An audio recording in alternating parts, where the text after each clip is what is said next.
Hi friends, I'm Mohan from Kishab Academy. So இன்னைக்கு பார்க்க போற பாடம் என்னன்னு வந்து பாத்தீங்கன்னா பணவியல் பொருளியல். சரிங்களா?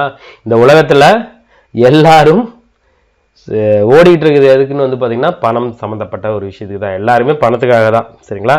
ஸோ அந்த பணம் எப்படி வந்தது, பணத்துல என்னென்ன வகைகள் இருக்கு, பணவீக்கம்னா என்ன, பணவாட்டம்னா என்ன, அதெல்லாம் எப்படி கட்டுப்படுத்துறாங்க, M1 M2 M3 M4 வரும். சரிங்களா? இதெல்லாம் ரொம்ப முக்கியம். திடீர்னு கேட்டு விட்டுருவாங்க. சரிங்களா? ஸோ பணத்தை பற்றி ஃபுல்லாக எல்லாரும் என்ன சொல்லியிருக்காங்க, பணம் எந்த மாதிரியான ரோலை சமூகத்திலும் சரி பொருளாதாரத்திலும் சரி பண்ணுது அப்படிங்கிறதா வந்து பார்த்தீங்கன்னா இந்த பாடம். சரியா? ஸோ அதை தான் ஃபுல்லாக நம்ம பார்க்க போகிறோம். ஸோ பணம் வீக்கம் சட்டப்பூர்வமற்ற வரி விதிப்பு அப்படின்னு சொன்னது யாருன்னு வந்து பார்த்தீங்கன்னா மில்டன் பிராட்மேன். இதை கொடுத்துட்டு இதை கேட்பாங்க. இவரெல்லாம் சிலபஸில் இல்லை, ஆனால் இது சிலபஸில் இருக்கு. சரியா? ஸோ பணத்தை பற்றி நம்ம சொல்லணும் அப்படின்னா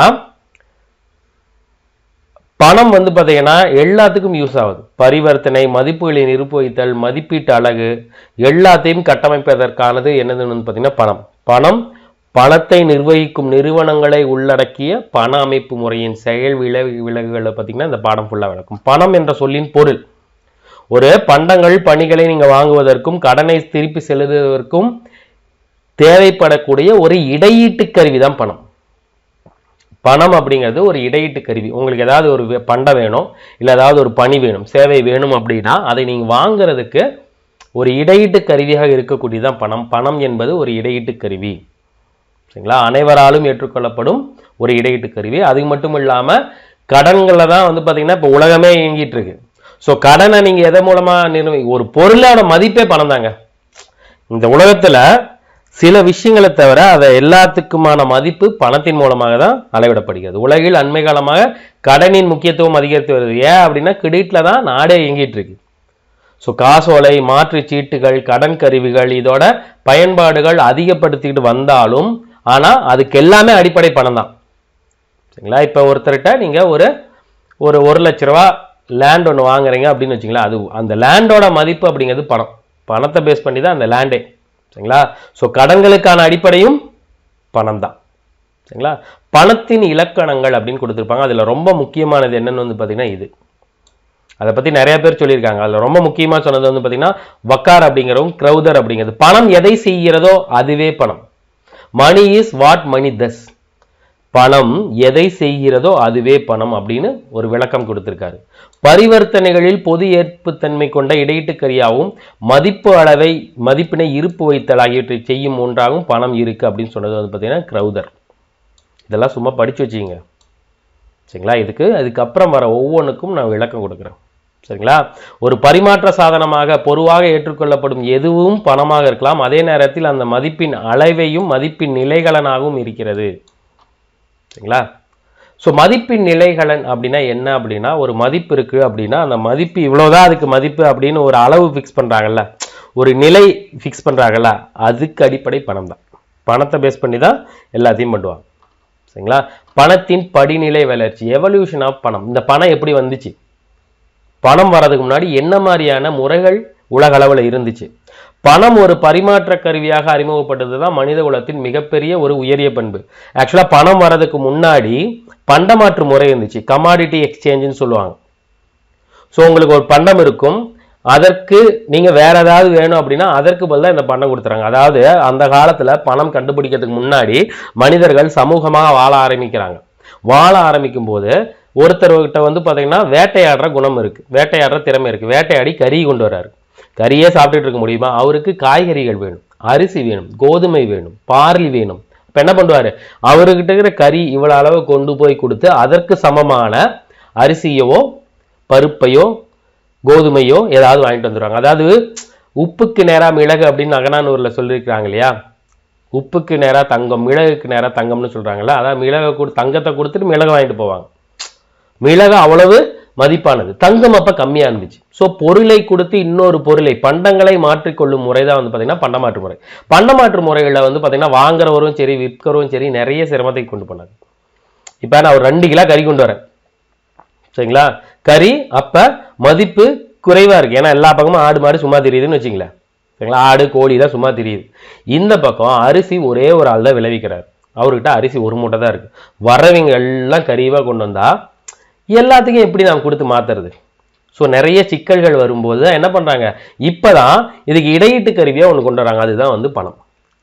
ஸோ இடையீட்டு கருவி நம்மளோட தேவைக்கு போக உபரியை விற்கும் போது அந்த பண மாற்றங்கள்ல சில பிரச்சனைகள் வரும்போது அதுக்கு வேற ஏதாவது வேணும் அப்படின்னு சொல்லி ஆல்டர்னேட்டிவ் தேவைப்படுது. அப்பதான் வந்து பாத்தீங்கன்னா ஒரு இடையீட்டு கருவி வருது.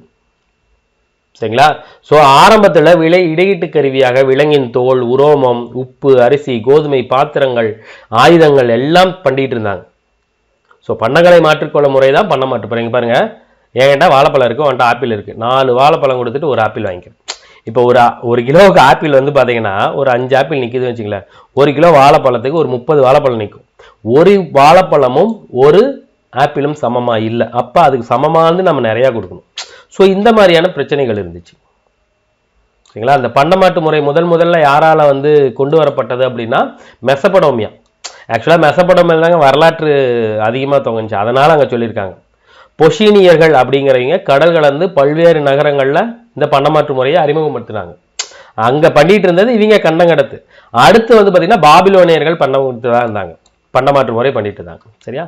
சோ அடுத்து வந்து பாத்தீங்கன்னா உலோக திட்டம், மெட்டாலிக் ஸ்டாண்டர்ட். ஸோ பண்டமாற்று முறை அதுக்கப்புறம் ஒரு இடையீட்டு கருவியா பணம் அப்படிங்கிற ஒரு விஷயத்தை கொண்டு வரதுக்கோசரம் என்ன பண்றாங்க அப்படின்னா முதல்ல ஆரம்பிக்கப்பட்டதான் உலோக பணத்திட்டம். உலோக பணத்திட்டம் அப்படின்னா பணங்கள் அந்த காலத்துல வெள்ளி நாணயங்களாகவோ தங்க நாணயங்களாகவோ இருக்கும். ஸோ ஒரு வெள்ளியோட மதிப்பு இவ்வளவு, ஒரு தங்க நாணயத்தோட மதிப்பு இவ்வளவுன்னு ஃபிக்ஸ் பண்றாங்க. அந்த மதிப்புக்கு நேராக வந்து பாத்தீங்கன்னா ஏதாவது வாங்கும்போது அதை கொடுத்து அந்த தங்க நாணயங்களையோ வெள்ளி நாணயங்களையும் கொடுத்து பொருளை வாங்கி கொடுக்கக்கூடிய ஒரு விஷயம் வந்து பாத்தீங்கன்னா அறிமுகமாகுது. அதுதான் உலோக பணத்திட்டம். பணமாக உலோகம் இருந்துச்சு. ஸோ இந்த ஒரு நாணயத்தோட முழு மதிப்பு வந்து பாத்தீங்கன்னா அது ஒரு முழு நிறையுடைய சட்டமுறை பணம்.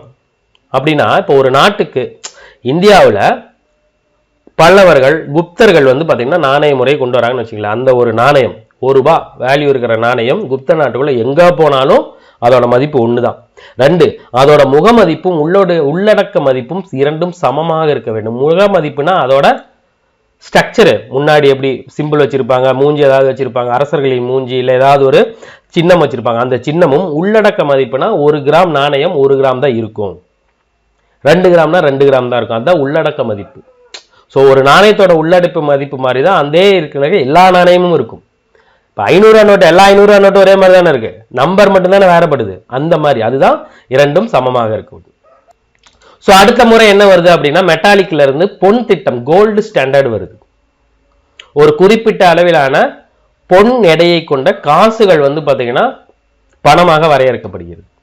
ஸோ அந்த பணத்தோட எடை அளவுக்கு சமமாக இருக்கிற மாதிரி ஏதாவது வாங்கிக்குவாங்க.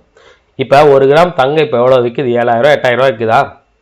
இப்போ 7000 ரூபாய்க்கு நீங்கள் 1 கிராம் தங்கத்தை கொடுத்து 7000 ரூபாய்க்கு 1 மாதம் 2 மாதத்துக்கான மளிகை செலவு வாங்கிக்க முடியும்னு இருந்துச்சுன்னா எப்படி இருக்கும்? ஸோ அதுதான் வந்து பார்த்தீங்கன்னா பொன் திட்டம். பணத்திற்கு பதிலாக பொன் நாணயங்கள். அடுத்து வெள்ளி திட்டம், சில்வர் ஸ்டாண்டர்ட்னா சில்வர் காயின்கள். அதே தான் இங்கே கொடுத்துருப்பாங்க.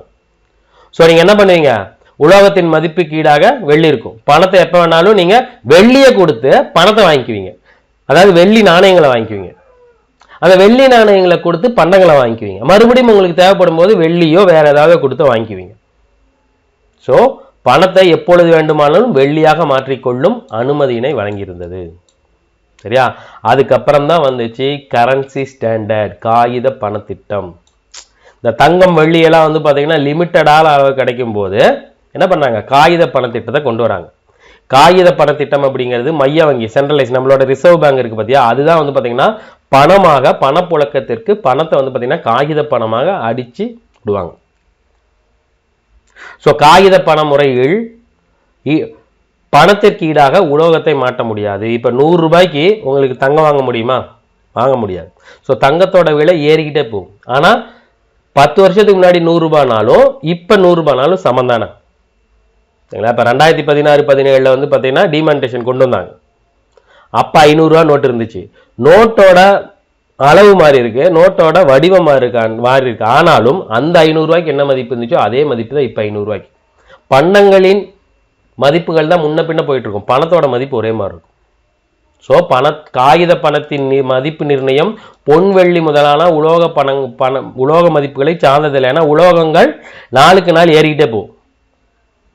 ஸோ காகித பணத்திட்டம் அப்படின்னு சொல்றது என்னது? காகித பணத்திட்டமானது நிர்வகிக்கப்படும் காகிதத்து மூலமா நம்ம கிட்ட இருக்க நோட்டு, கரன்சி நோட்டு தான் காகித பணத்திட்டம். சரிங்களா? நம்ம நாட்டில் எவ்வளவு பணம் இருக்கு, எவ்வளவு பணத்தை அச்சிடணும், எவ்வளவு பணம் வந்து பார்த்தீங்கன்னா புழக்கத்தில் இருக்கணும் அப்படிங்கிற இதெல்லாம் வந்து கட்டுப்படுத்தக்கூடிய அதிகார அமைப்பு எது? மைய வங்கி, Reserve Bank of India. So அரசின் கட்டளை தாங்கி வருவதனால அந்த பணத்தை என்ன சொல்றாங்க? காகித பணத்திட்டம் அல்லது கட்டளை பணம்னு சொல்றாங்க. சரியா? இப்ப புதுசா சில கரன்சில வந்திருக்கு. அதான் வந்து பாத்தீங்கன்னா நெகிழி பணம், பிளாஸ்டிக் மணி. ஒன்றும் இல்லைங்க, நாம டெபிட் கார்டு யூஸ் பண்றோமா, கிரெடிட் கார்டு யூஸ் பண்றோமா, ஸ்டோர் கார்டு யூஸ் பண்றோமா? இப்போ நீங்க வந்து பாத்தீங்கன்னா டிமார்ட்ல ஒரு ஸ்டோர் கார்டு வாங்கிட்டீங்க, ஒரு 10,000 மதிப்புனா அந்த ஸ்டோர் கார்டை நீங்க ஸ்கிராச் பண்ணி 10,000 ரூபாய்க்கு பொருள் வாங்கிக்க முடியும். மறுபடியும் உங்களுக்கு வேணும்னா அந்த பணத்தை கொண்டு போய் அந்த ஸ்டோர் கார்டில் போட்டு ஆட் பண்ணிக்கலாம். அதுவும் ஒரு டெபிட் கார்டு மாதிரி தான். ஃபோரெக்ஸ் அட்டை இருக்கா, வெளிநாட்டில் போனால் செலவு பண்ணிக்கிற மாதிரி ஸ்மார்ட் கார்டு இருக்கா, இது எல்லாமே வந்து பார்த்தீங்கன்னா நெகிழி பணம். அந்த நெகிழி பணம்னா பிளாஸ்டிக் மணி. பிளாஸ்டிக்னா பிளாஸ்டிக்கில் இருக்காது, அந்த அட்டைக்கான பணம். Debit card, credit card, forex card, smart card, store card, இது எல்லாமே நெகிழி பணம் சொல்லுவாங்க. அடுத்து வந்து பார்த்தீங்கன்னா கிரிப்டோ கரன்சி, மெய்நிகர் பணம். இது வந்து பார்த்தீங்கன்னா இந்த பணத்தோட கிரிப்டோ கரன்சியோட பண மதிப்பை வந்து பார்த்தீங்கன்னா சென்ட்ரல் பேங்க் முடிவு செய்யாது. சரிங்களா? மெய்நிகர் பணம், டிஜிட்டல் கரன்சி. சரியா? கிரிப்டோ கரன்சின்னு சொல்லுவாங்க. பிட்காயின் கேள்விப்பட்டிருப்பீங்க. பிட்காயின் லான்ச் பண்ணும்போது ஒரு பிட்காயினோட விலை 40,000 ரூபா. சரிங்களா? இப்போ ஒரு பிட்காயினோட விலை 45 லட்சம் ரூபா. ஒரு 20 வருஷத்துக்கு முன்னாடி பிட்காயின் வாங்கி போட்டிருந்தோம் அப்படின்னா இப்போ பெரிய ஆள். ஆனால் பிட்காயினோட மதிப்பும் நாளுக்கு நாள் வந்து பார்த்தீங்கன்னா போயிட்டு வந்துட்டு இருக்கும். பிட்காயினை எந்த நாட்டை சேர்ந்த வங்கிகளும் கட்டுப்படுத்துறது இல்லை, அது தனியாக போயிட்டு இருக்கு, தெரிஞ்சுங்க. சரிங்களா? ஸோ அடுத்து வந்து பார்த்தீங்கன்னா பணத்தின் பணிகள், ஃபங்க்ஷன்ஸ் ஆஃப் மணி, ரொம்ப ரொம்ப முக்கியம். ஃபங்க்ஷன்ஸ் ஆஃப் மணி அப்படிங்கிறப்ப பணத்தோட பணிகளை நம்ம 4 வகையில் வரையறை செய்ய முடியும். ஃபர்ஸ்ட் முதல்நிலை பணிகள், அடுத்து 2ஆம் நிலை பணிகள், அடுத்து துணை பணிகள், 4வது வந்து பார்த்தீங்கன்னா இதர பணிகள். முதல்நிலை பணிகள் அப்படின்னா இந்த 4ம் தான் முதல்நிலை பணி. ஃபர்ஸ்ட் இடையீட்டு கருவி, மதிப்பு நிலைக்கலன், மதிப்பளவை வருங்கால செலுத்தத்துக்கான அடிப்படை, பெய்ட் இன் ஃபுல், ஃபியூச்சருக்கு. சரிங்களா? இது ஒவ்வொன்றும் என்னங்கிறத தனித்தனியாக பார்ப்போம். பணம் ஒரு இடையீட்டு கருவி, பரிமாற்ற கருவி.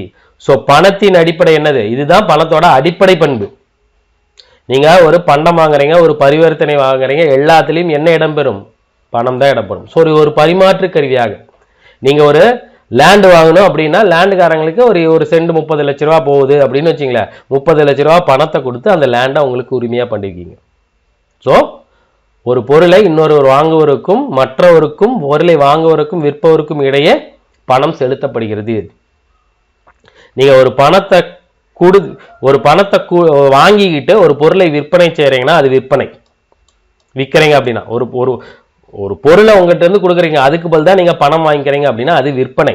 ஒரு பொருளை கொடுத்து நீங்க பணத்தை கொடுத்து ஒரு பொருளை வாங்கிக்கிறீங்க அப்படின்னா அதற்கு பேர் கொள்முதல். ஸோ பொருளை விற்று பணத்தை வாங்கினா விற்பனை, ஒரு பொருளுக்கு பணத்தை கொடுத்து அந்த பொருளை வாங்கினா அது கொள்முதல். ஸோ பணத்தின் அடிப்படை பண்பு என்னது? இடையீட்டு கருவி. சரியா? பரிமாற்ற கருவி. அடுத்து ஒரு மதிப்பின் அளவுகோல், ஒரு பொருள்கள் அல்லது பணிகளின் மதிப்பை அளவீடு செய்வதுதான் பணத்தோட முக்கியமான ஃபங்க்ஷன். 2வது ஃபங்க்ஷன், பணம் ஒரு மதிப்பின் அளவுகோலாக. இப்ப 1 கிராம் தங்கம் அப்படின்னா எதை நிர்ணயம் பண்ணுது? தங்கத்தோட மதிப்பு பணம் தான் நிர்ணயம் பண்ணுது. 1 கிராம் வெள்ளி அப்படின்னா எது நிர்ணயம் பண்ணுது? பணம் தான் நிர்ணயிக்குது. ஒரு சோப்பு வாங்குறீங்க, 100 கிராம் சோப்புனா அது 100 ரூபா, 40 ரூபா. ஸோ பணம் தான் வந்து பார்த்தீங்கன்னா இங்க இருக்கிற எல்லா பொருள்களின் மதிப்பின் அளவுகோலாக இருக்குது. ஸோ பல்வேறு பொருள்களுக்கான மதிப்பு எல்லா பொருளுக்கும் ஒரே மாதிரி மதிப்பு இருக்காது. சரிங்களா? ஃபோன் எடுத்தீங்கன்னா 10,000 இருந்து 5 லட்சம் ரூபாய் வரைக்கும் ஃபோன் இருக்கு. அந்த 10,000 ஃபோன் என்னவோ அந்த 10,000 அந்த போனின் மதிப்பை நிர்ணயம் செய்வது பணம் தான். இதுதான் பணத்தின் முதல் இடையீட்டு கருவி, மதிப்பு நிலைக்கலன். சரிங்களா? 2ஆம் நிலை பணிகள் அப்படின்னு வந்து பாத்தீங்கன்னா ஒரு மதிப்பின் நிலைகணங்களாக. ஸோ இப்போ நீங்க வந்து பாத்தீங்கன்னா ஒரு விவசாயியா இருக்கிறீங்க அப்படின்னா பண்டங்களை சேமிச்சு வைக்க முடியாது. ஒரு வயல்ல நீங்க தக்காளி விதைக்கிறீங்க, தக்காளி 3 நாள் 4 நாள் இருக்குமா, அதுக்கப்புறம் நீங்க அதை சேமிச்சு வைப்பீங்களா? வைக்க முடியாது. என்ன பண்ணுவீங்க? சந்தைக்கு போய் அதை வித்துட்டு அதுக்கு எவ்வளவு பணம் வாங்குறீங்களோ அந்த பணத்தை நீங்க சேமிச்சு வைக்க முடியும். ஸோ பணம் நீர்மைத்தன்மை உடையது. லிக்விட் கேஷ்னு சொல்லுவாங்க, கேள்விப்பட்டிருக்கீங்களா? நீர்மைத்தன்மைனா அது கையில ஓடிக்கிட்டே இருக்கும். ஒரு வயல்ல, அதாவது ஒரு 2 ஏக்கர்ல ஃபுல்லா நீங்க அரிசி போடுறீங்க. அரிசி போட்டு அதன் மூலமாக 1 லட்சம் வருமானம் வருது. நீங்க அரிசியவே வச்சுக்கிட்டே இருக்க முடியுமா? உங்க தேவைக்கான அரிசியை எடுத்து வச்சுக்கிட்டு மீதியில விற்பீங்க. விற்கிறத பணமா வாங்குவீங்க. அந்த பணத்தை வச்சு நீங்க நிலமாவோ இயந்திரமாவோ தளவாடமாவோ எதை வேணுமாலும் நீங்க வாங்கிக்க முடியும். சரிங்களா? இப்ப உங்களுக்கு அந்த ஒரு ஏக்கர்ல நீங்க அரிசி போட்டு அந்த அரிசி உங்க சேமிப்புக்கு எடுத்துக்கிட்டு பேலன்ஸ் நீங்க வித்துட்டு அந்த பணத்தை நீங்க வச்சுக்கலாம். அந்த பணத்தை என்ன பண்ணலாம்? நீங்க இன்னொரு லேண்ட் வாங்கலாம். அந்த லேண்டில் விவசாயம் போகலையா, அந்த லேண்டை வித்துட்டு மறுபடியும் பணத்தை வச்சுக்க முடியும். சோ பணத்தின் மதிப்பு ஓரளவுக்கு நிலைத்தன்மை கொண்டதாக இருக்கிறது. நிலத்தோட மதிப்பு நாளுக்கு நாள் ஏறலாம், நாளுக்கு நாள் குறையலாம். ஆனா பணத்தோட மதிப்பு குறையவே குறையாது. 500 ரூபானா அப்பதையும் 500 ரூபா தான். அந்த 500 ரூபாய்க்கான பொருட்களை எவ்வளவு வாங்குறீங்க? பொருட்களோட, பண்டங்களோட, பணிகளோட விலை தான் முன்ன பின்ன வந்துட்டு இருக்கும். பணிகளின் விலை அப்படின்னா, இப்ப நாம மொபைல் அப்படிங்கிறது ஒரு பணி, ஒரு சேவை. சரிங்களா? முதல்ல நீங்க ரீசார்ஜ் 100 ரூபாய்க்கு பண்ணிட்டு இருப்பீங்க. நான் ஆரம்ப காலகட்டங்கள்லாம் போன் வாங்கும்போது 10 ரூபாய்க்கு ஏர்செல் கார்டு வாங்கி உரைவோம். இப்ப 10 ரூபாய்க்கு நம்ம ஏதாவது போட முடியுமா? 1 GB டேட்டா கூட போட முடியாது. ஸோ அதோட சேவையோட பணம் முன்ன பின்ன போயிட்டு இருக்கு. ஆனால் 10 ரூபாவோட மதிப்பு அவ்வளோதான். சரியா? அடுத்தது பணி என்ன அப்படின்னு வந்து பார்த்தீங்கன்னா, பணம் வருங்கால செலுத்தலுக்கான ஒரு அடிப்படை. ஸோ பண்டமாற்று முறையில் கடன் வாங்குவதிலும் திருப்பி செலுத்துவதிலும் நிறைய சிக்கல்கள் இருக்கு. கடனுக்கு பெறப்பட்ட பண்டங்கள் மற்றும் பணிகளை நீங்க திருப்பி செலுத்தும் போது அதே அளவுக்கு பண்டங்களையும் பணிகளையும் நீங்க திருப்பி செலுத்த முடியாது. ஸோ கடன் பெறுவதையும் திரும்ப செலுத்துவதையும் எளிதாக்குது. இப்போ நீங்க ஒருத்தர்கிட்ட ஒரு 5 வருஷத்துக்கு முன்னாடி, ஒரு 10 வருஷத்துக்கு முன்னாடி 1 பவுன் உங்க வீட்டில் இருந்து யாராவது ஒருத்தர் வந்து பார்த்தீங்கன்னா என்ன பண்ணியிருக்காங்க, கல்யாணத்துக்கு ஒரு மொய்யா வச்சிருக்காங்கன்னு வச்சுக்கல. அவங்களுக்கு 10 வருஷம் கழிச்சு நீங்க வைக்கிறீங்க அப்படின்னா அப்போ ஒரு 30,000 ரூபா இருக்கும், இப்போ 60,000 இருக்கும். பணமா வச்சிருந்தாங்கன்னா அப்ப 30,000 வச்சா இப்பயும் 30,000 வச்சா போதும். அதுதான், புரியுதா? கடன் செலுத்துவதையும் திரும்ப செலுத்துவதையும் எளிதாக்குவது பணம். பணம் வருங்கால செலுத்தலுக்கான ஒரு அடிப்படை. சரிங்களா? அடுத்து வாங்கும் திறனை மாற்றிக்கொள்ளும் ஒரு கருவியாக. சோ பொருளாதார வளர்ச்சியினால ஒரு பரிமாற்றம் வருது, பரிமாற்றங்கள் நடைபெறுது. ஒரு இடத்துல இருந்து நீங்க இன்னொரு இடத்துக்கு போகும்போது உங்க அக்கௌண்ட்ல வச்சிருக்கிறீங்க. இப்ப நீங்க என்ன பண்றீங்க அப்படின்னா, உங்க அக்கௌண்ட்ல 1 லட்ச ரூபா வச்சிருக்கீங்க, இல்ல உங்க அக்கௌண்ட்ல 10 பைசா இல்ல. ஆனா நீங்க பொருள் எடுத்துக்கிட்டு ஒரு இடத்துக்கு போறீங்க, அங்க விற்கிறீங்க. அவங்க உங்களுக்கு பணத்தை மாத்திக்குவாங்க, பொருளை கொடுத்துட்டு பணத்தை வாங்கிட்டு வந்தீங்க. ஸோ பரிமாற்றத்துக்கு வந்து பாத்தீங்கன்னா ஒரு கருவியாக இருக்கிறது. இதெல்லாம் அதோட முக்கியமான பணிகள். அடுத்து துணை பணிகள். கடனுக்கான அடிப்படை. கடனுக்கு அடிப்படை, நீங்க கடன்னா என்ன வாங்குவீங்க? பணம் தானே வாங்குவீங்க, எவ்வளவுன்னு வாங்குவீங்கல்ல. சோ வணிக பரிமாற்றங்கள் ரொக்கத்திலோ கடனிலோ நடைபெறுகிறது. அதுதான் வந்து பாத்தீங்கன்னா கடனுக்கான அடிப்படை. இப்ப ஒருவேளை ஒரு பேங்க்ல வந்து பாத்தீங்கன்னா ஒரு அக்கௌண்ட்ல ஒரு 5 லட்ச ரூபா வச்சிருக்காருன்னு வச்சுங்களேன். அவர் 5 லட்ச ரூபா வரைக்கும் காசோலைகளை பயன்படுத்த முடியும், அதாவது செக்கை பயன்படுத்த முடியும். திடீர்னு ஒரு 5 லட்ச ரூபாய்க்கு உடனே ஒருத்தருக்கு எழுதி கொடுக்கலாம். ஆனா நீங்க ஒரு அக்கௌண்ட்ல நீங்க 5 லட்ச ரூபாய் வச்சிருக்கீங்க, ஆனா நீங்க செக் 6 லட்ச ரூபாய்க்கு போட்டீங்கன்னா அந்த செக்கு செல்லுபடி ஆகாது. ஸோ உங்களோட ரொக்க இருப்பின் பொறுத்து உங்களுக்கு கடன்களை உருவாக்க முடியும்.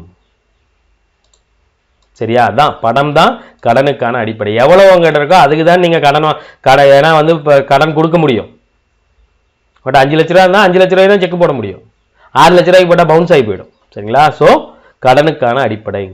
ஏங்க அதாவது இதில் இருக்கிறதா நான் உங்களுக்கு வந்து பார்த்தீங்கன்னா ப்ராக்டிக்கலாக மாற்றி சொல்லிட்டு இருக்கேன்.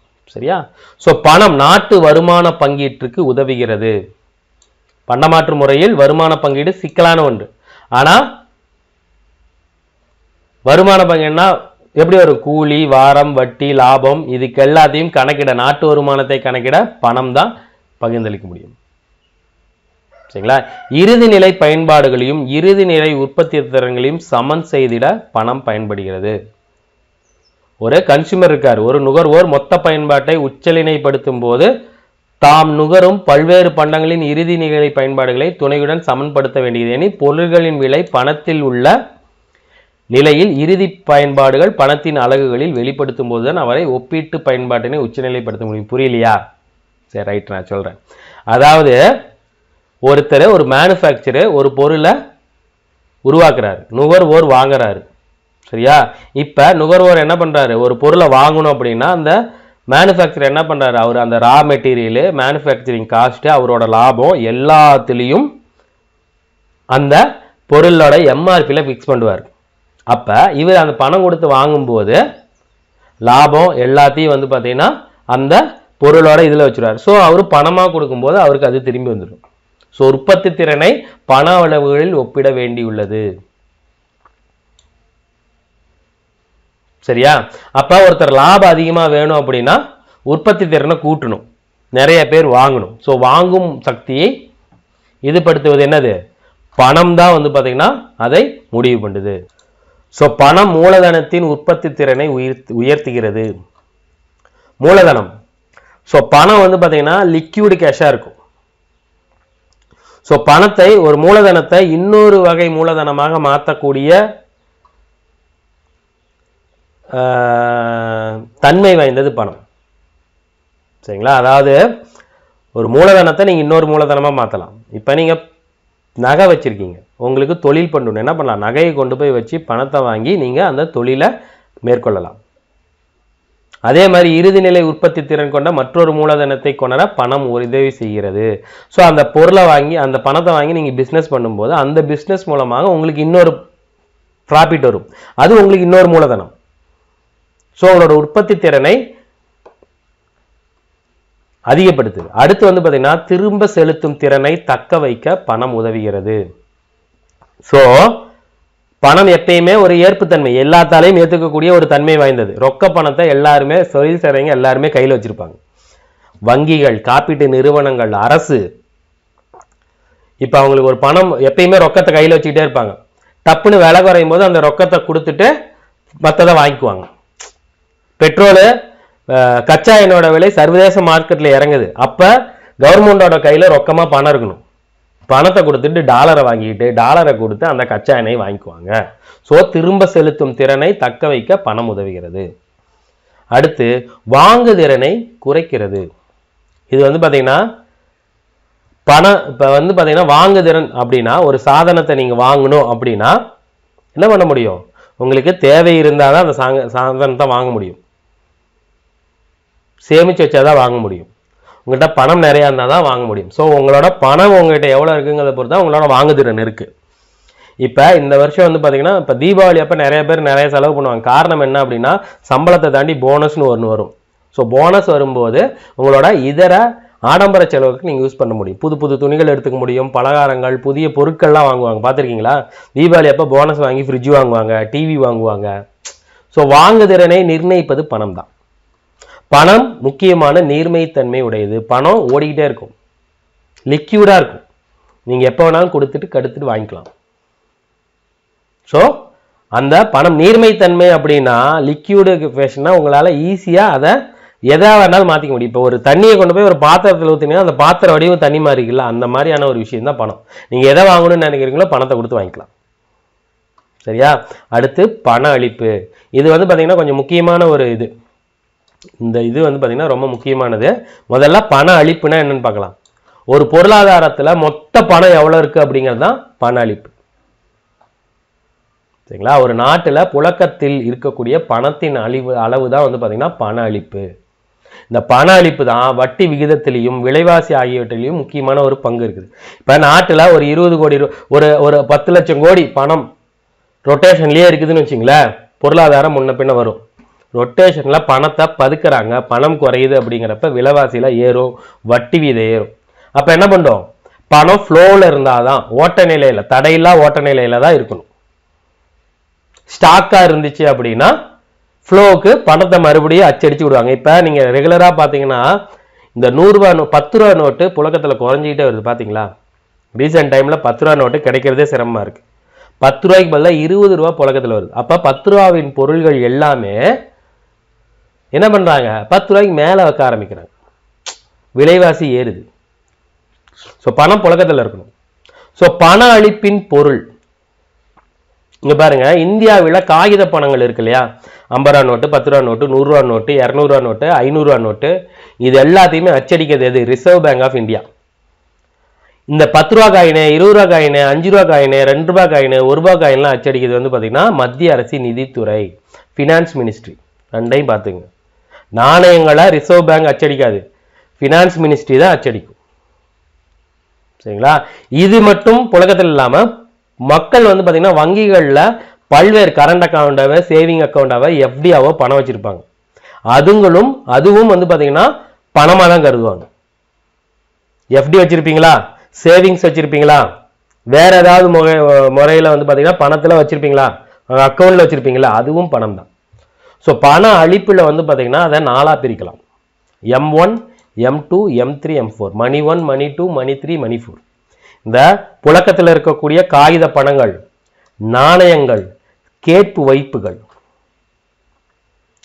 எஃப்டி, ஆர்டி, டிமாண்டு, இதெல்லாம் இருக்குல்ல, அது எல்லாமே M1. இங்கே பாருங்க, இதெல்லாம் கொடுத்துட்டு இதை பொறுத்துக்களை கேட்பாங்க. எல்லாம் தவறானது எதுன்னு நிறைய கேள்வியில் கேட்டிருக்காங்க. இந்த பாடத்திலே ரொம்ப முக்கியம் இந்த M1, M2, M3, M4 தான். சரிங்களா? அடுத்து M2 அப்படின்னா இந்த M1 சேர்த்தீங்க. காகித பணம், நாணயம், கேட்பு வைப்புகள் பிளஸ் மக்கள் வந்து பார்த்தீங்கன்னா அஞ்சலக சேமிப்பு, போஸ்ட் ஆஃபீஸில் சேமித்து வச்சிருப்பாங்களா, அது இல்லாமல் இதர வங்கிகளில் சேமித்து வச்சிருப்பாங்களா, அதுவும் சேர்ந்தது M2. M1 + M2. அப்போ M2 அப்படின்னா காகித பணம், நாணயம், கேட்பு வைப்புகள், அஞ்சலக சேமிப்புகள், வங்கியின் சேமிப்புகள் எல்லாம் உள்ள வந்துடும். அடுத்து M3 அப்படிங்கும்போது இந்த M2 இதோட சேர்த்து அனைத்து வணிக வங்கிகளிலும் கூட்டுறவு வங்கியிலும் உள்ள கால வைப்புகள். வணிக வங்கி அப்படின்னா இப்ப ஸ்டேட் பேங்க், இந்தியன் பேங்க் எல்லாம் வங்கிகள். சரிங்களா? வணிக வங்கிகள் அப்படின்னா வணிகம் பண்றதுக்காகவே சில பேங்கெல்லாம் இருக்கும். கோட்டக் மகேந்திரா இந்த மாதிரி பேங்கெல்லாம் இருக்குல்ல. சரிங்களா? இந்த இதுல இருக்கக்கூடியலும் அப்புறம் கார்பரேட் பேங்க்ஸ், கோஆபரேஷன் பேங்க்னு சொல்லுவாங்க, கூட்டுறவு வங்கிகள். அதுல இருக்கக்கூடிய கால வைப்புகள். ஒரு 10 வருஷத்துக்கு நீங்க இன்வெஸ்ட் பண்ணிருப்பீங்க, அதுல இருந்து உங்களுக்கு வட்டி வந்துருக்கும், அதுவும் இதுல வந்துடும். அடுத்து M4னா இந்த M3 இது மூணும் சேர்த்து அஞ்சலகத்தில் உள்ள அனைத்து வைப்புகள். சார் இங்கே வந்துச்சுன்னா இங்க பாருங்க, அஞ்சலகத்தில் உள்ள சேமிப்பு வைப்புகள், சேமிப்பு வேற, எல்லாம் சேர்ந்ததுதான் வந்து பாத்தீங்கன்னா M4. சரிங்களா? இங்க பாருங்க, M1ல இருந்து M4 வரைக்கும் இதோட நீர்மைத்தன்மை குறைஞ்சிட்டே இருக்கும், புழக்கம் குறைஞ்சிக்கிட்டே இருக்கும். அந்த லிக்விடா இருக்கிறத தாண்டி பத்திரங்கள்லாம் உள்ள வருதா, கேட்பு வைப்புகள்லாம் வருதா, இதுதான் வந்து பாத்தீங்கன்னா என்னது, பண அளிப்போட இது. சரியா? ஸோ இந்த பண அளிப்பு அப்படிங்கிறது மொத்த பணத்தோட அளவு, நாட்டில் எவ்வளவு பணம் வந்து பாத்தீங்கன்னா புழங்குது அப்படிங்கிறத பார்த்துட்டோம். அதோட வகைகள் என்ன அப்படிங்கிறத பார்த்துட்டோம். இப்ப இந்த பண அளிப்பை தீர்மானிக்கக்கூடிய காரணங்கள் என்ன அப்படிங்கிறத நீங்க தெரிஞ்சு வச்சுங்க. அடிக்கடி வந்து பாத்தீங்கன்னா ரிசர்வ் பேங்க் வந்து பாத்தீங்கன்னா இந்த ரேப்போ வந்து முன்ன பின்ன பண்ணிட்டாங்க அப்படின்னு வந்து சொல்லுவாங்க, அதெல்லாம் இதுல வரும். சரிங்களா? ரொக்க வைப்பு விகிதம், பணமாக நீங்க உங்க இதுல வச்சிருப்பீங்க இல்லையா, கேஷாவோ வீட்லயோ வங்கியிலயோ வச்சிருப்பீங்க இல்லையா, அந்த பண விகிதத்தை குறிக்கிறது தான் வந்து பாத்தீங்கன்னா ரொக்க வைப்பு விகிதம். கேஷ் டெபாசிட் ரேஷியோ, வீட்டிலேயோ உங்க கையிலையோ, சரியா, அப்புறம் உங்க பேங்க்ல உங்க அக்கௌண்ட்ல உள்ள பணம், அது எல்லாமே ரொக்க வைப்பு விகிதம். இதுதான் பண அளிப்பு. பணம் எவ்வளவு நாட்டில் புழங்குதுங்கிறது இதை வச்சுதான் நீங்க கண்டுபிடிக்க முடியும். ஒருத்தன் ஒரு 5 லட்ச ரூபாய் சேமிப்புல வச்சிருந்தானா ஒரு 10 லட்ச ரூபாய் 5 லட்ச ரூபாய் வீட்டில் வச்சிருக்கலாம். அது எப்படி சார் கணக்கு வரனா, நீங்க அதுக்கு டேக்ஸ் கட்டியிருப்பீங்க. சரியா? அடுத்து ரொக்க இருப்பு வைப்பு விகிதம். பேங்க் என்ன பண்ணும், ஒரு சேஃப் லாக்கர்ல பணத்தை வச்சிருக்கும். எல்லா பேங்கும் அதோட சேஃப் லாக்கர்ல ஒரு பணத்தை வச்சிருக்கும். அதாவது டெய்லி புழக்கத்துக்குன்னு ஒரு பணம் இருக்கும், அது இல்லாம ஒரு பணம் தனியா இருக்கும் ஒரு அக்கௌண்ட்ல. அதான் வந்து பாத்தீங்கன்னா ரொக்க இருப்பு. அது எப்பயுமே இருப்பு இருந்துகிட்டே இருக்கும், பேங்க்லயும் சரி ரிசர்வ் பேங்க்லயும் சரி. இதை தான் வந்து பாத்தீங்கன்னா ரொக்க இருப்பு வைப்பு விகிதம், ரிசர்வ் டெபாசிட் ரேஷியோ. அடுத்து ரொக்க இருப்பு விகிதம், இங்க பாருங்க, இது ரொக்க வைப்பு விகிதம். அடுத்து ரொக்க இருப்பு விகிதம், கேஷ் ரிசர்வ். அதாவது மினிமமா இவ்வளவு அமௌண்ட் மெயின்டைன் பண்ணணும், வங்கி வைப்புகளில் குறைந்தபட்சமாக மைய வங்கியில் வைக்க வேண்டிய அளவு வங்கிகளில் செலுத்தப்பட்ட மொத்த வைப்பு. எல்லா பேங்க்லயுமே நீங்க என்ன பண்ணுவீங்க, குறைஞ்சபட்சமா இவ்வளவு வச்சிருக்கணும். ரிசர்வ் பேங்க்ல குறைஞ்சபட்சமா இவ்வளவு. இங்க பாருங்க, இது 10 கோடி வச்சிருக்கலாம், இப்போ இவங்க எல்லாருமே ஒரு 50 லட்சம் மினிமமா வச்சே இருக்கணும் அப்படிங்கிறது இருப்பு விகிதம். அது தனி இது தனி, ஒரு டெபாசிட் மாதிரி. சரிங்களா? அடுத்து சட்டப்படியான நீர்மை விகிதம். இது மற்றது. இப்போ ஒரு தனி மனிதன் கையிலையும் சரி பேங்க்லையும் இருக்கிறது வந்துச்சு, ரிசர்வ் பேங்க் இது வந்துச்சு, வங்கிகள்ல வந்துச்சு. அடுத்து வந்து பார்த்தீங்கன்னா வணிக வங்கிகள், அவங்க நீர்மைத்தன்மை. இப்போ எதுலையாவது இன்வெஸ்ட்மெண்ட் பண்ணி அதை பணமாக வச்சிருக்கலாம். ஒரு லேண்டுக்கு அட்வான்ஸ் கொடுத்துருக்கலாம், ஒரு 20 லட்ச ரூபா கொடுத்துருக்காங்க, வணிக வங்கி கையில் வச்சிருப்பாங்க. அப்புறம் வந்து பார்த்தீங்கன்னா கால வைப்புகள் இருக்கும், இந்த டேட் வரைக்கும் அப்படிங்கிறது வச்சிருப்போம். அதெல்லாம் சேர்ந்ததான் வந்து பார்த்தீங்கன்னா ஸ்டாட்யூட்டரி லிக்விடிட்டி ரேஷியோன்னு சொல்லுவாங்க, SLR. இதெல்லாம் பார்த்து வச்சுங்க. இதில் ஏதாவது கொடுத்துட்டு ரொக்க வைப்பு விகிதம்னு கொடுத்துட்டு இது 4 ஆப்ஷன் வைப்பாங்க, அல்லது சட்டப்படியான நீர்மை விகிதம்னு கேட்டு இந்த 4 ஆப்ஷன் வைப்பாங்க. தனித்தனியாக படிச்சுங்க. சரியா? அடுத்து பண அளவு கோட்பாடுகள். இந்த பண அளவு கோட்பாடை பற்றி நிறைய பேர் சொல்லியிருக்காங்க. அதில் ஃபர்ஸ்ட் வந்து பார்த்தீங்கன்னா இர்விங் ஃபிஷரு, அவர் ஒரு கோட்பாடு சொல்லியிருக்காரு. இது ரொம்ப பழமையான கோட்பாடு. எப்போ சொன்னதுன்னா 1588 டாவன் சிட்டி அப்படிங்கிற ஒரு பொருளியல் அலுவலரால் முன்மொழியப்பட்ட ஒரு கோட்பாடு. சரிங்களா? இவர் என்ன பண்றாரு, ஒரு புக் எழுதியிருக்காரு, பணத்தின் வாங்கும் சக்தி, 1911. ரொம்ப முக்கியமான ஒரு புக்கு. சரியா? அதாவது பழமையான இந்த கோட்பாடு, அணுகுமுறை கோட்பாடு அப்படிங்கிறத முன்மொழிஞ்சவர் யாருன்னு வந்து பார்த்தீங்கன்னா டாவன்டிஷ். அதை டெவலப் பண்ணி ஒரு புக்கா போட்டது யாருன்னு வந்து பார்த்தீங்கன்னா இர்விங் ஃபிஷர். அவர் என்ன சொல்றாரு, பரிமாற்றத்திற்கான சமன்பாடு அப்படிங்கிற மாதிரி இந்த பண அளவு கோட்பாடை வந்து பார்த்தீங்கன்னா ஒரு ஃபார்முலேஷன்ல இது பண்றாரு. MV = PT. MV அப்படிங்கிறது மொத்த காகித பணத்தின் அளவு, மொத்த மணி, சுழற்சி வேகம், பணத்தோட சுழற்சி வெலாசிட்டின்னு வச்சுங்க. இது எதுக்கு ஈக்குவல்னா, பொதுவா ஒரு விலை எவ்வளவு இருக்குது, வணிகத்தோட அளவு எவ்வளவு இருக்கு. அதாவது ஒரு நாட்டில் இருக்கிற மொத்த பணம் அந்த நாட்டில் இருக்கிற பண்டங்கள் பணிகள் எவ்வளவு வாங்கி விற்கிறாங்களோ அதுக்கு சமம்னு சொல்றார். பண அளிப்பும் பண தேவையும் சமமா இருக்கும். மொத்த பணம் எதுக்கு ஈக்குவலா இருக்கும், பண தேவைக்கு ஈக்குவலா இருக்குங்கிறார். சரியா? ஸோ இதெல்லாம் வந்து பார்த்தீங்கன்னா இது வந்து பார்த்தீங்கன்னா முன்ன பின்ன கொடுத்துருப்பாங்க. இதை சும்மா படிச்சு வச்சிங்க. சரியா? ரொம்ப குழப்பிக்க வேணாம், இதை பார்த்துங்க. இதை நான் உங்களுக்கு எக்ஸ்பிளைன் பண்றேன். ஸோ பண சுழற்சி, வணிக அளவு, இதுக்கேற்ற மாதிரி மாறாத சூழ்நிலையில விலையும் பணத்தின் மதிப்பையும் சமமா இருக்கும், நேர் சமன்பாட்டில் இருக்கும். வணிகமும் வேகமா நடந்துட்டு இருக்கு, அப்ப அந்த பணத்திற்கான அளிப்பும் கரெக்டா இருக்கும். பண தேவையும் பண அளிப்பும் வேகமா நடந்துட்டு இருக்கும் போது அது ஏறு நிலையில இருக்கும், விலை மட்டத்தை பாதிக்காது. சரி, பணம் வந்து பாத்தீங்கன்னா நேரா இருக்கும். இதுல ஏதாவது மாற்றங்கள் ஏற்படும் போது நேரடியாக விலை மட்டத்தை பாதிக்கும். சரியா? அவ்வளவுதான், அதோட முடிச்சிங்க. இது ஒன்று கொடுத்துருக்காங்க, தேவையில்லை விட்டுங்க. இது வரைபடம் வேற கொடுத்து விளக்கியிருப்பாங்க. இதெல்லாம் பார்த்தீங்கன்னா குழம்பிடுவீங்க, வேணாம் விடுங்க. சரியா? அடுத்து கேம்பிரிட்ஜோட ஒரு கோட்பாடு சொல்லியிருக்காங்க, அது ரொக்க இருப்பு அணுகுமுறை. M = KPY. மணி எதுக்கு ஈக்குவல், சமுதாயத்தின் மொத்த உண்மை வருமானத்தும் பெருக்கல் பொதுவான விலை மட்டம் பிரைஸ் பெருக்கல் மக்கள் தங்கள் கையில் ரொக்கமாக வைத்திருக்க விரும்பும் சமுதாயத்தின் மொத்த உண்மை வருமானத்தின் ஒரு பகுதி. அதாவது K, இது மணி, பணத்தோட மொத்த அளவு அப்படிங்கிறது மக்கள் வந்து சம்பாதிப்பாங்களா அதோட உண்மை வருமானம், பொதுவா விலை எவ்வளவு இருக்கு அது, அப்புறம் அவங்க வைத்திருக்க விரும்புவாங்கல்ல, என்கிட்ட 2 லட்சம் தான் இருக்குது ஆனா 50 லட்சம் இருந்தா நான் சந்தோஷப்படுவேன், இல்லை ஒரு 3 லட்சம் இருந்தா அப்படிம்பாங்களா, அதையெல்லாம் சேர்ந்தது தான் இந்த M = KPY. இது கேம்பிரிட்ஜோட அணுகுமுறை. சரிங்களா?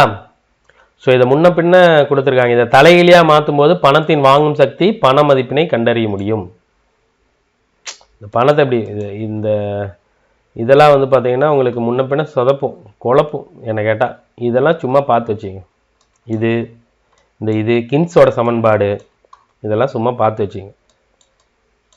சரியா? சும்மா ஒரு தடவை படிங்க, ஏன்னா நான் ரொம்ப முக்கியமானதை நான் சொல்லிடுறேன். இதெல்லாம் அந்த அளவுக்கு தேவையில்லை, சும்மா ஒரு தடவை வாசிங்க. சரிங்களா? அடுத்து ரொம்ப முக்கியமானது என்னன்னா பணவீக்கம். நீங்க 2 வார்த்தையை அடிக்கடி கேட்டிருப்பீங்க, பணவீக்கம், பணவாட்டம். இதை தெரிஞ்சுக்கிறது ரொம்ப முக்கியம். பணவீக்கம் அப்படின்னா பொதுவா விலை ஏறிக்கிட்டே வருது இல்லையா, அதுதான் வந்து பாத்தீங்கன்னா பணவீக்கம். விலைகள் ஏறும், பணத்தோட மதிப்பு குறையும். சரிங்களா? பண்டங்கள் பணிகளின் பொது விலை மட்ட அதிகரிப்பு விகிதத்தையும் அதன் விளைவாக பணத்தின் வாங்கும் சக்தி குறைவதையும் வாங்கலாம். இப்போ 2000 நீங்க 100 ரூபாய்க்கு இவ்வளவு பொருள் வாங்க முடியும், 2010 இவ்வளவுதான் வாங்க முடியும், 2018 இவ்வளவுதான் வாங்க முடியும். ஸோ பணத்தோட மதிப்பு அப்படிதான் இருக்கு. பொருட்களின் விலை ஏறும்போது பணத்தோட மதிப்பு குறையும். ஸோ 2000 ஒரு 100 ரூபா அப்படிங்கிறது ஒரு பெரிய அமௌண்டா இருக்கும். ஏன்னா 100 ரூபாய்க்கு நீங்க நிறைய பொருள் வாங்க முடியும் ஒரு 25 வருஷத்துக்கு முன்னாடி. இப்ப 100 ரூபாய்க்கு ஒரு பொருள் தான் வாங்க முடியும். ஸோ பண்டங்கள் பணிகளின் பொது விலை அதிகரிக்கும் போது பணத்தின் மதிப்பு குறையும். குறைந்த அளவு பண்டங்களை அதிக அளவு பணம் துரத்தும் நிலை அப்படின்னு சொல்றாங்க. வாங்கும் சக்திக்கான அளவில் அசாதாரண குறைவு நிலைன்னு சொல்றாங்க. ஸோ பண வீக்கத்திலேயே நிறைய வகைகள் இருக்கு. இங்க பாருங்க, ஃபர்ஸ்ட் தவழும் பணவீக்கம், நடக்கும் பணவீக்கம், ஓடும் பணவீக்கம், உயர் பணவீக்கம். சரிங்களா? அது என்ன சார் அப்படின்னா, பணத்தோட விலைகள் வந்து பாத்தீங்கன்னா முன்ன பின்ன ஏறுது இல்ல. விலைகள் எளிமையா சொல்லணும்னா, ஒரு 10 வருஷமா தீப்பெட்டி ஆரம்பிச்ச காலத்துல இருந்து தீப்பெட்டியோட விலை 50 பைசாவா, ரொம்ப நாளுக்கு அப்புறம் தான் 1 ரூபா பண்ணாங்களா. அப்ப நீண்ட காலமாக இருந்தது குறைவாக, ரொம்ப குறைவா ஏறி இருக்கா. மறுபடியும் அந்த தீப்பெட்டி 2 ரூபா போறதுக்கு இன்னொரு 10-15 வருஷம் ஆகுமா. அப்ப அது மிக நீண்ட காலத்தில் விலைவாசி உயர்வது, அதாவது ரொம்ப கம்மியா அப்படியே கொஞ்சமா ஏறுது இல்லையா, அதுதான் வந்து பாத்தீங்கன்னா மிதமான பணவீக்கம் அல்லது தவழும் பணவீக்கம்னு சொல்லுவாங்க. இதுல பர்சன்டேஜ் ரொம்ப கம்மியா இருக்கும், வருஷமும் அதிகமா இருக்கும். ஒரு 15 வருஷம் கழிச்சு தான் அந்த பொருளோட விலை கொஞ்சம் கொஞ்சமா ஏறும். இதுதான் தவழும் பணவீக்கம்னு சொல்லுவாங்க. நடக்கும் பணவீக்கம் அப்படின்னா கொஞ்சம் வேகமா, அரிசி வந்து பாத்தீங்கன்னா ஒரு 700 ரூபா இருக்கும், ஒரு 5 வருஷம் கழிச்சு 900 ரூபா ஆகும். கொஞ்சம் கொஞ்சமா ஏறுதா. சோ இதோட பர்சன்டேஜ் வந்து பாத்தீங்கன்னா எவ்வளவு இன்க்ரீஸா இருக்கும், மிதமான வேகத்தில் 3 அல்லது 9% அளவுல இருந்துச்சுன்னா நகரும் பணவீக்கம் அல்லது நடக்கும் பணவீக்கம்னு சொல்லுவாங்க, ட்ராலிங் இன்ஃப்ளமேஷன். ஓடும் பணவீக்கம், பெட்ரோல், கேஸ், இதோட பர்சன்டேஜ் வந்து பாத்தீங்கன்னா வருஷம் இல்ல 2 வருஷத்துக்கு ஒரு தடவை, 3 வருஷத்துக்கு ஒரு தடவை 10% 20% ஏறிக்கிட்டே இருக்கும், ஓட ஆரம்பிக்குது. பெட்ரோல், நான் ஆரம்ப காலகட்டங்களில் வேலைக்கு போகும்போது அடிக்க ஆரம்பிக்கும் போது 35 ரூபாய் 40 ரூபாய் பெட்ரோல், இப்ப 100 ரூபா. ஸோ வேகமா போகும், ஓடும் பணவீக்கம். அடுத்து தாவும் பணவீக்கம்னா புயல் வேகத்துல போறது, ஒரு இடத்துல இருந்து அப்படியே ஜம்ப் ஆகுது. 20 முதல் ஆண்டிற்குள்ள 20 முதல் 100%. இது 10ல இருந்து 20, 20ல இருந்து 100% அப்படிங்கிறது தான் தாவும் பணவீக்கம். இதை தான் கின்ஸ் உண்மையான பணவீக்கம்னு சொல்றாரு. மற்றதெல்லாம் நம்ம சமாளிச்சிடலாம், இதை சமாளிக்க தான் கஷ்டம். இதுக்கு சரியான எக்ஸ்பிளனேஷன் எதுனா தங்கத்தோட விலை. டெய்லி 1000 ரூபாய் ஏறுதா, எவ்வளவு பர்சன்டேஜ் ஏறுது, சரிங்களா?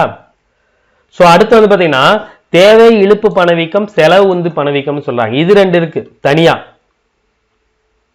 சரிங்களா?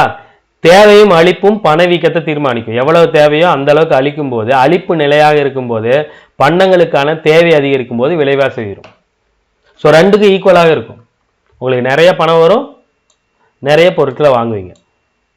செலவு வந்து பணவீக்கம்னா பணம் நிறைய வரும்போது நிறைய செலவாகும், அதாவது இடுபொருள்களோட ரா மெட்டீரியலோட காஸ்ட் அதிகமாகும் போது அந்த பொருட்களுக்கான தயாரிப்பு செலவும் அதிகமாகுது. ஸோ உற்பத்தி செலவும் கூடும்போது பொருளோட விலை அதிகரிக்கும். நீங்க யோசிச்சு பார்த்தீங்களா, கொரோனாவுக்கு அப்புறம் இதோட ரேட்டெல்லாம் அதிகமாகி போச்சுங்க அப்படின்னு சில பொருளை கொடுப்பாங்க, மேனுஃபேக்சரிங்கே குறைஞ்சிருக்கும். ஸோ அந்த பொருளை தயாரிக்கிறதுக்கான செலவு அதிகமாக இருக்கனால பொருட்களுக்கான விலையும் உயர்கிறது. இதன் மூலமாக பணவீக்கம் ஏறுது. இதுதான் வந்து பார்த்தீங்கன்னா செலவு உந்து பணவீக்கம்.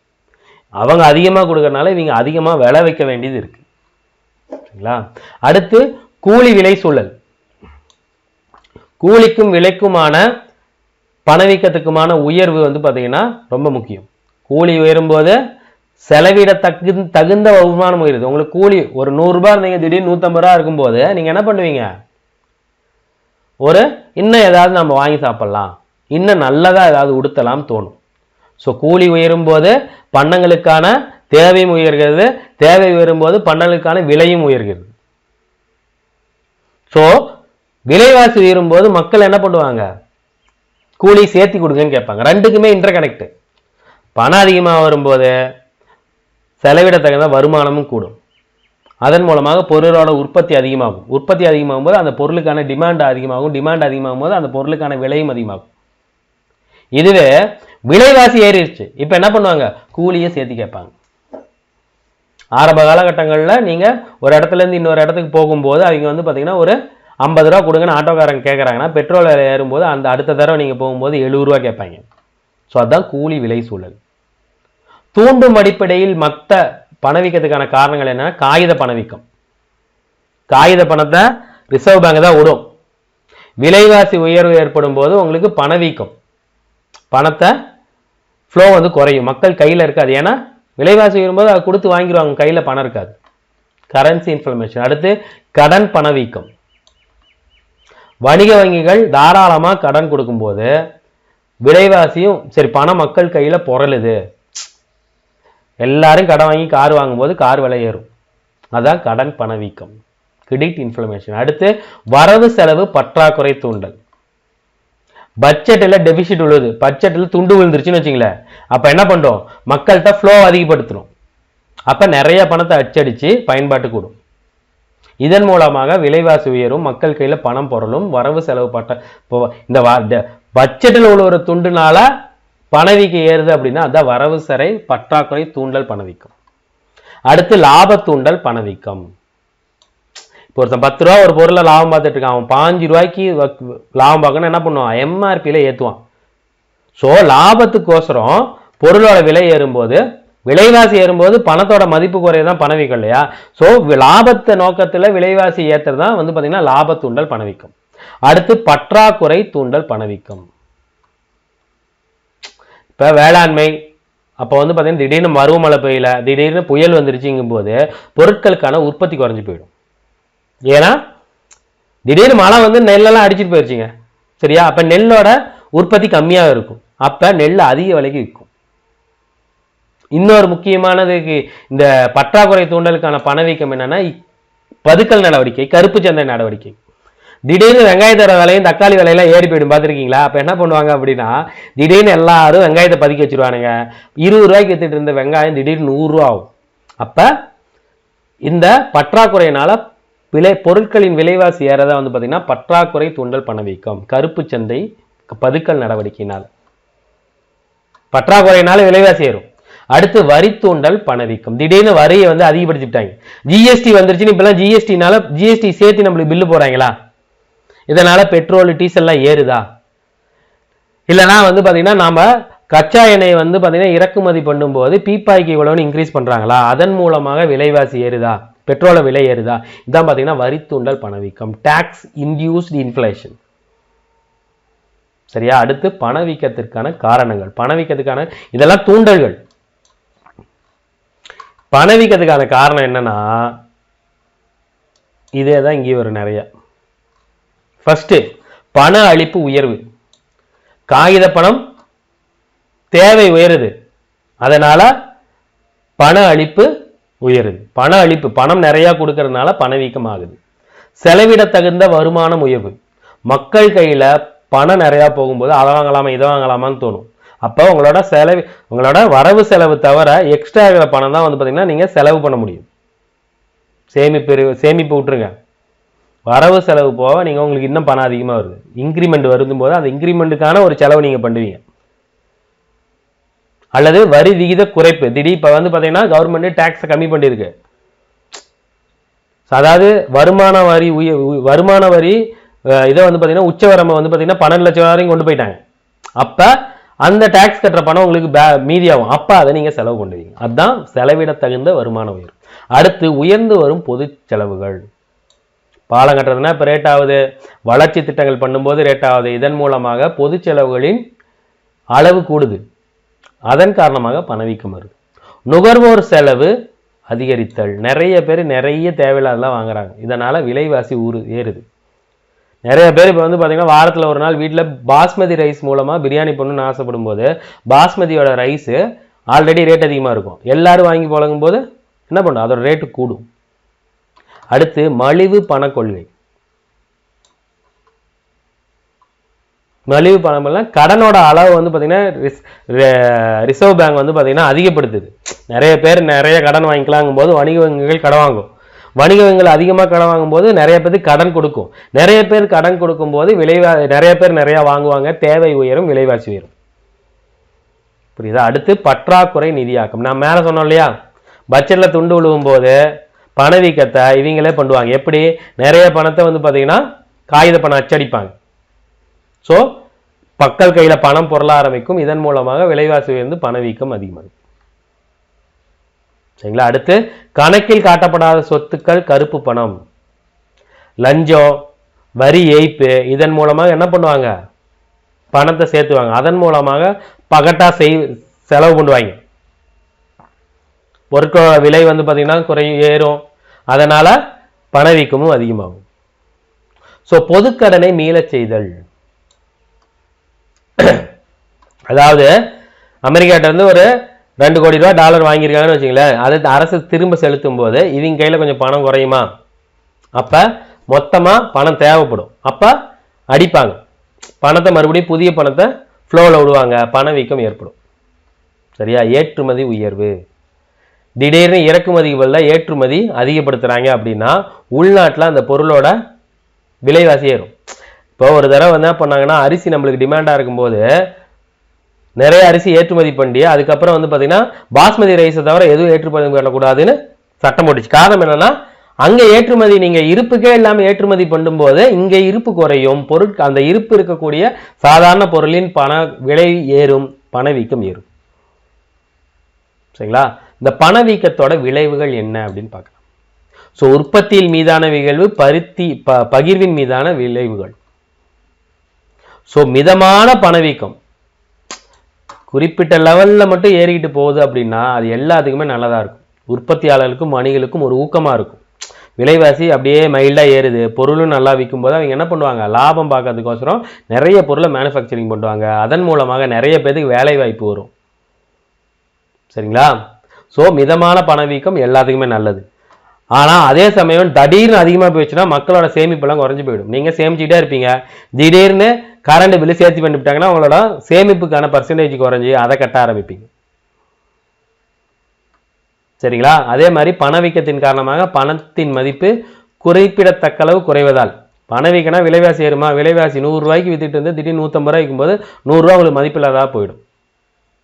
மூலதன திரைச்சு குறையும். அப்படின்னா முதலீடு பண்ண மாட்டாங்க.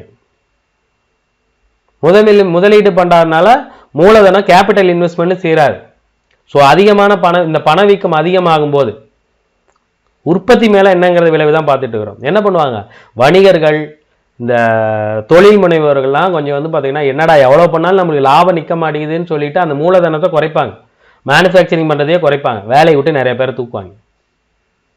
பதுக்கல்காரர்களும் நுகர்வோர்களும் பண்டங்களை பதுக்கி வைப்பதனாலும் பணவீக்கம் உயர் பணவீக்கத்துக்கு வழிவகுக்குது. நிறைய பேர் தங்கம் வாங்கி வாங்கி இன்வெஸ்ட் பண்ணுறதுனால தங்க விலை ஏறி போச்சு. யாருமே தங்கம் வாங்கல, ரொம்ப கம்மியாக தான் வாங்குறாங்கன்னா தங்க விலை ஆட்டோமேட்டிக்காக உறைஞ்சி போயிடும். சில வணிகங்கள் அதிக லாப நோக்கத்திற்காக பங்குகள் அல்லது பொருட்களை என்ன பண்ணுவோம், குறையிற வரைக்கும் வெயிட் பண்ணிக்கிட்டே இருப்பாங்க. குறைஞ்சதுக்கு அப்புறம் ஃபுல்லாக வாங்கி வச்சுருவாங்க, வாங்கி பதுக்கிடுவாங்க. இப்போ என்ன பண்ணுறோம்? திடீர்னு பொருளோட விலை ஏறிடும். மொத்தமாக வெங்காயம் மேனுஃபேக்சரிங் பண்ணுறவன் பார்த்துக்கிட்டே இருப்பான். வெங்காயம் விலை குறையும் போது ஃபுல்லாக வாங்கி ஸ்டாக் பண்ணிவிடுவோம், எங்கேயுமே கிடைக்காது. இப்போ இவன் சொல்கிறது தான் விலை ஆட்டோமேட்டிக்காக ஏறி போயிடும். இந்த பதுக்கல் நடவடிக்கையினால உற்பத்தியும் அதிகரிக்காது, வேலை வாய்ப்பும் அதிகரிக்காது, விலைவாசி தான் அதிகரிக்கும். ஸோ பகிர்வின் மீதான விளைவுகள், கடன் பெற்றோர் கடன் வாங்கியோர், பகிர்வின் மீதான இந்த ஒருத்தட்ட நீங்கள் பணம் கொடுக்கும்போது பணத்தோட மதிப்பு குறையுது அப்படிங்கிறப்ப, விலைவாசி ஏறுது அப்படிங்கிறப்ப நீங்கள் கொடுத்த பணத்தோட மதிப்பு குறையும். கடன் வாங்கியோர்கள் என்ன பண்ணுவாங்க? ஜாலியாக இருப்பாங்க. கடன் கொடுத்தவங்க இழப்பை தான் சந்திப்பாங்க. சரிங்களா? அடுத்து நிலையான வருமான பிரிவினர், மாதம் சம்பளம் வாங்குறவங்களாம் பணம் வீக்கம் அதிகமாகும் போது பயங்கரமாக பாதிக்கப்படுவாங்க. மாதம் உனக்கு 20,000 தான் சம்பளம், திடீர்னு விலைவாசி ஏறி போச்சு அப்படின்னா 20,000 ரூபாய்க்குள்ளே பண்ணிட்டு இருந்து இப்போ உனக்கு 5,000 ரூபாய் தேவைப்படும். ஓய்வூதியம் வாங்குறீங்க, டெய்லி கூலி வாங்குறீங்க, வாடகை மூலமாக வாழ்க்கை ஓட்டைங்க, வட்டி வாங்கிட்டு இருக்கீங்க, எல்லாருமே திடீர்னு வருமானம் ஏறும்போது அவங்களோட சேமிப்பு குறையும், கஷ்டப்படுவாங்க. தொழில் முனைவர்கள் பணவீக்கத்தால பயங்கரமா பாதிக்கப்படுவாங்க. ஏன்னா அப்படின்னா கடன்ல சிக்கிக்குவாங்க. சரிங்களா? இதுலயே வந்து பாத்தீங்கன்னா 2 வகை இருக்கு. இப்ப விலைவாசி ஏறும்போது நீங்க குடவுன்ல சிலது வந்து விற்காம வச்சிருப்பீங்க. அப்ப திடீர்னு ஏறும்போது உங்களுக்கு டிமாண்ட் அதிகமாகும் போது எடுத்து விற்கும் போது எதிர்பாராத லாபம் வரும். அது உங்ககிட்ட இருப்பு இருந்தாதான், இருப்புகளின் விலையேற்றதுனால. தங்க மாளிகை வச்சிருக்கிறீங்க, ஒரு 50,000 ரூபாய்க்கு கிராம் வாங்கியிருக்காங்கன்னு வச்சுக்கலாம். அடுத்த ஒரு மாசத்துல 60,000 ரூபாய் போச்சுன்னா அவங்க ஆல்ரெடி 50,000 ரூபாய்க்கு வாங்கின இருப்பு தானே இருக்கும். அப்ப அவங்களுக்கு ஒரு பவுனுக்கு 10,000 ரூபாய் வருது இல்ல திடீர்னு. விலைவாசி இருந்து யாரும் வாங்கலாம், அது அவங்க கஷ்டத்துல போயிடுவாங்க. வாங்க ஆரம்பிக்கும் போது எதிர்பாராத ஆதாயம் கிடைக்கும். முதலீட்டாளர்கள் கடன் பத்திரங்களில் முதலீடு செய்தோர் நிலையான வட்டியை பெறுவாங்க. நிலையான வட்டி வந்துட்டு பணவீக்கத்தப்ப பணத்தோட மதிப்பு குறையுமா, அந்த நிலையான வட்டியினால அவங்க ஆதாயத்தை இழப்பாங்க. ஸோ இதை எப்படி கட்டுப்படுத்தலாம் அப்படின்னு வந்து பார்த்தீங்கன்னா அதுக்கு நிறைய பேர் நிறைய விஷயங்கள் சொல்லியிருக்காங்க. அதை வந்து 3ஆ பிரிக்கலாம். ஃபர்ஸ்ட் வந்து பார்த்தீங்கன்னா பணவியல் முறைகள், அடுத்து நிதியியல் முறைகள், அடுத்து இதர முறைகள். பணவியல் முறை அப்படின்னா இந்த மைய வங்கி இருக்கு இல்லையா, ரிசர்வ் பேங்க் இருக்கு இல்லையா, அது பண்ணக்கூடிய வேலை. என்ன பண்ணுறோம், வங்கி வீதத்தை உயர்த்தும்.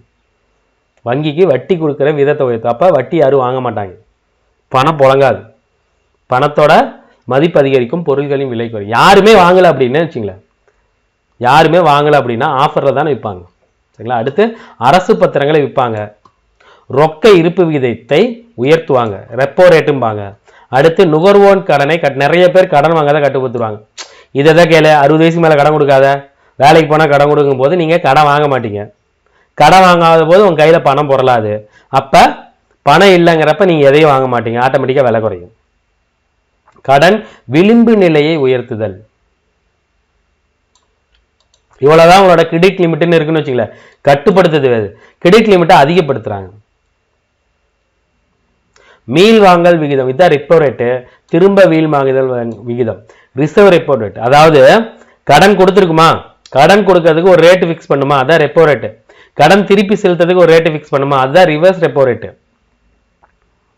ரிவர்ஸ் ரெப்போ ரேட்னா நீ வந்து என்கிட்ட 3% வட்டியில கடன் வாங்கிக்கலாம்னு சொல்லுது. நிறைய பேர் கடன் வாங்குறாங்க. நீ திருத்தி செலுத்தும் போது 1% மட்டும் செலுத்து அப்படின்னா என்ன பண்ணுவாங்க, இருக்கிற காசுலாம் கொடுத்து கடன் அடைச்சுடுவாங்க. ஸோ அடுத்து நிதியியல் நடவடிக்கைகள்னா அதுக்கேற்ற மாதிரி கொள்கைகளை வகுக்கிறது. இதெல்லாம் வந்து பார்த்தீங்கன்னா கவர்மெண்டோட வேலை. சரிங்களா? அரசு செலவினங்களை ஏதாவது குறைக்கிறது, பொதுமக்கள்கிட்ட இருந்து ஏதாவது கடன் பெறது, ஏதாவது ஸ்கீம் அனௌன்ஸ் பண்ணி, இதெல்லாம் பணவீக்கத்தை கட்டுப்படுத்தக்கூடிய முறைகளில் ஒன்று. அடுத்து வந்து பார்த்தீங்கன்னா இதர நடவடிக்கைகள்னா நீண்டகால நடவடிக்கைகள், குறுகிய கால நடவடிக்கைகள் 2ஆ பிரிக்கிறாங்க. ஃபர்ஸ்ட் வந்து பார்த்தீங்கன்னா குறுகிய கால நடவடிக்கைகளா என்ன பண்ணுறாங்க, பணத்தட்டுப்பாடு எங்கெல்லாம் பண்டம்லாம் ஏற்படுது, இப்போ பொருட்கள்லாம் பதுக்கிறாங்களோ, எங்கெல்லாம் இறக்குமதி ஏற்றுமதி முன்னப்பிட வருதோ, குறுகிய காலம் என்ன பண்ண முடியும் அப்படிங்கிறத பார்க்கறது. சரிங்களா? அதாவது இந்த ரேஷன் கடையெல்லாம் இருக்கு இல்லையா, அங்கே வந்து பார்த்தீங்கன்னா சில பொருட்களை வந்து பார்த்தீங்கன்னா மக்களுக்கு எந்த பொருள்லாம் விலைவாசி அதிகமாக இருக்குதோ அதெல்லாம் கொஞ்சம் கம்மியாக கொடுக்கறது. இறக்குமதியில் வந்து பார்த்தீங்கன்னா கொஞ்சம் பொருட்களை இறக்குமதி பண்ணி மக்களுக்கு கொஞ்சம் கம்மி விலையில் கொடுக்குறது. இதெல்லாம் குறுகிய கால நடவடிக்கைகள். நீண்ட கால நடவடிக்கைகள்னா ஒரே வேலை தான் இருக்குது. என்ன பண்ணணும், பொருளாதார வளர்ச்சியை விரைவுபடுத்தணும், பொது விளைவு மட்டத்தை வந்து பார்த்தீங்கன்னா முறைப்படுத்தணும். சரிங்களா? முதலீடுகளை மேம்படுத்தணும். சரிங்களா? இதெல்லாம் நீண்ட கால நடவடிக்கைகள். அடுத்து வந்து பார்த்தீங்கன்னா பணவாட்டம், மீள் பணவீக்கம் மற்றும் தேக்க வீக்கம்னு சொல்லுவாங்க. இது வரைக்கும் நாம பார்த்ததெல்லாம் பணவீக்கம், பணத்தின் மதிப்பு குறையும், விலைவாசி ஏறும். பணவாட்டம் அப்படின்னா விலைவாசி குறையும், புரியுதுங்களா இல்லையா, பணத்தோட மதிப்பு ஏறும், அதான் பணவாட்டம். டிஃப்ளமேஷன், விலைவாசி குறையும், குறைவான பண அளிப்பு இருக்கும், வேலை வாய்ப்பின்மை குறைஞ்சு போயிடும். இதெல்லாம் பணவாட்டத்தின் இயல்புகள். ஸோ பணவாட்டத்தை போது என்ன குறையும், விலைவாசி குறையும்.